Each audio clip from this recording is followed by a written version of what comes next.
বন্ধুরা, আজকের গল্পের আসরে তোমাদের জন্য থাকছে গোপাল ভাঁড়ের গোপালের কৃষ্ণপ্রাপ্তি।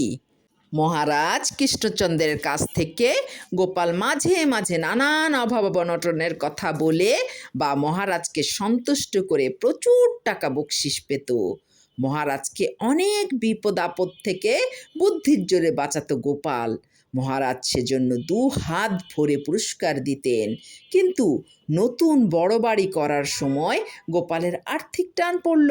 মাত্র কিছুদিন আগেই গোপাল রাজা কৃষ্ণচন্দ্রকে কথায় মুগ্ধ করে বেশ কিছু টাকা এনেছে, অথচ মজুরদের বকেয়া পাওনা মিটিয়ে দেওয়ার জন্য আরও কিছু টাকা না আনলে চলবে না। টাকা না দিলে মজুরেরা আর কাজ করবে না।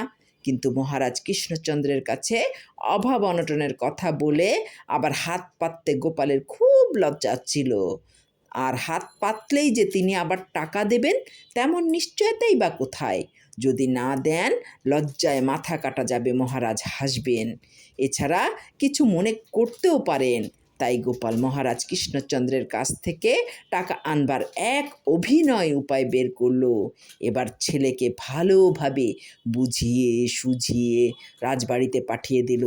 গোপালের ছেলেটিও কম শেয়ানা না, যাকে বলে একেবারে বাপকা বেটা। গোপাল ডালে ডালে চললে ও পাতায় পাতায় চলে, এমনই তার চালাকির দৌড়।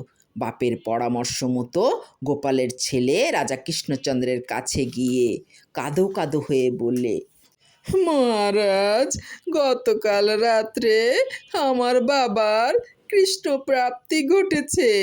আপনি দেখবেন, চলুন কি অবস্থায় বাবার কৃষ্ণপ্রাপ্তি হয়েছে। গোপালের ছেলের কথা শুনে রাজা কৃষ্ণচন্দ্র ভীষণ দুঃখ বোধ করলেন। রাজা মনে মনে ভাবলেন, কৃষ্ণপ্রাপ্তি মানে মৃত্যু। এ সময় গোপালের বাড়িতে গেলে গোপালের মা এবং স্ত্রী কান্নাকাটি করবে। তার চেয়ে টাকা কড়ি দিয়ে দিই, যাতে কাজটা ঠিকমতো হয়ে যায়। গোপাল তার মিত্রতুল্য এবং বয়স্য। শুধু তাই নয়, অনেক সময় নানান বিপদ আপদ থেকে মহারাজকে উদ্ধার করেছে গোপাল। সেই গোপালের এই আকস্মিক মৃত্যুতে মহারাজ কৃষ্ণচন্দ্রের পক্ষে শোকাভিভূত হওয়াই স্বাভাবিক। গোপালের মতো বন্ধু হারানো অতীব দুঃখের ব্যাপার। তিনি খানজাজিকে ডেকে গোপালের ছেলেকে 2,000 টাকা দিতে বললেন। পরে শ্রাদ্ধেদি কাজের জন্য আরও 5,000 টাকা দেবেন বলে গোপালের ছেলেকে প্রতিশ্রুতি দিলেন, যেন গোপালের কাজ ভালোভাবে হয়, যাতে বাকি কাজের কোনো অসুবিধা না হয়।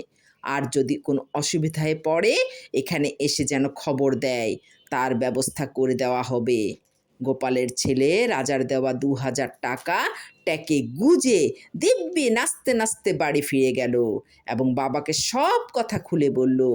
গোপাল মনে মনে হেসে নিল।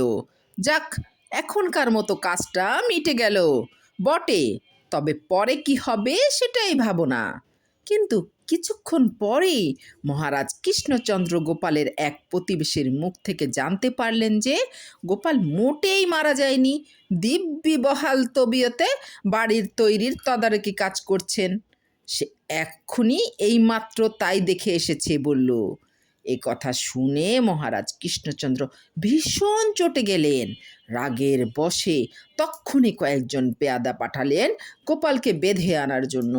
যে অবস্থায় থাকে সে অবস্থায় যেন নিয়ে আসে, কোনো ওজোর আপত্তি না শুনে সঙ্গে ছেলেকেও যেন ধরে নিয়ে আসে। তলব পেয়ে গোপাল ছেলে সহ পেয়াদাদের সঙ্গে সহজভাবেই রাজসভায় এসে হাজির হলো, যেন কোনো কিছুই হয়নি। মাত্র গায়ে একখানা চাদর দিয়েই আছে, আর গায়ে কিছুই বস্ত্র নেই।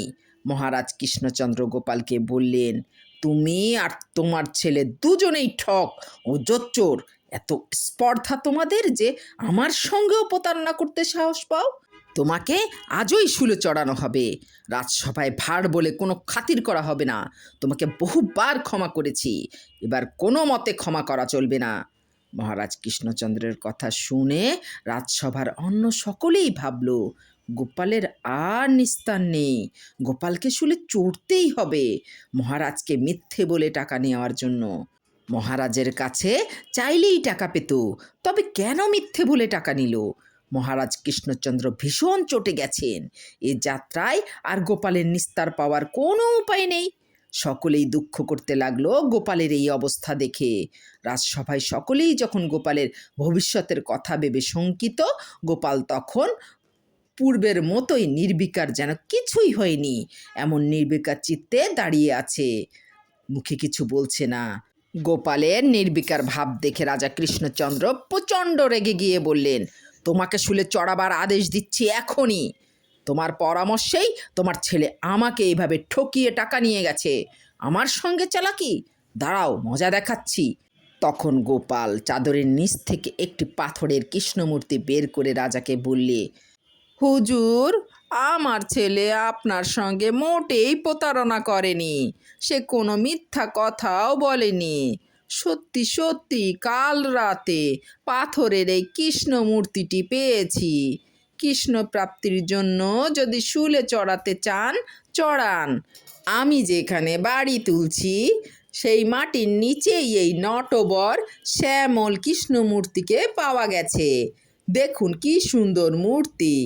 গোপালের মূর্তির কথা শুনে মহারাজ কৃষ্ণচন্দ্র হতভম্ব হয়ে গেলেন। কোনো কথাই আর বলতে পারলেন না। নিজের বোকামির জন্য মনে মনে নিজেকেই ধিক্কার জানাতে লাগলেন। গোপালের মুখে তার কৃষ্ণ প্রাপ্তি প্রসঙ্গ শুনে রাজসভার অন্য সকলেই হো হো করে হেসে উঠল। মহারাজও না হেসে পারলেন না। ভাবলেন, হ্যাঁ, এই কৃষ্ণপ্রাপ্তিই বটে, আমারই বোঝার ভুল। সঙ্গে সঙ্গে প্রতিশ্রুতি মতো আরও 5,000 টাকা ও গোপালকে হয়রানি করার জন্য আরও কিছু পুরস্কার তৎক্ষণাৎ দিতে আদেশ দিলেন।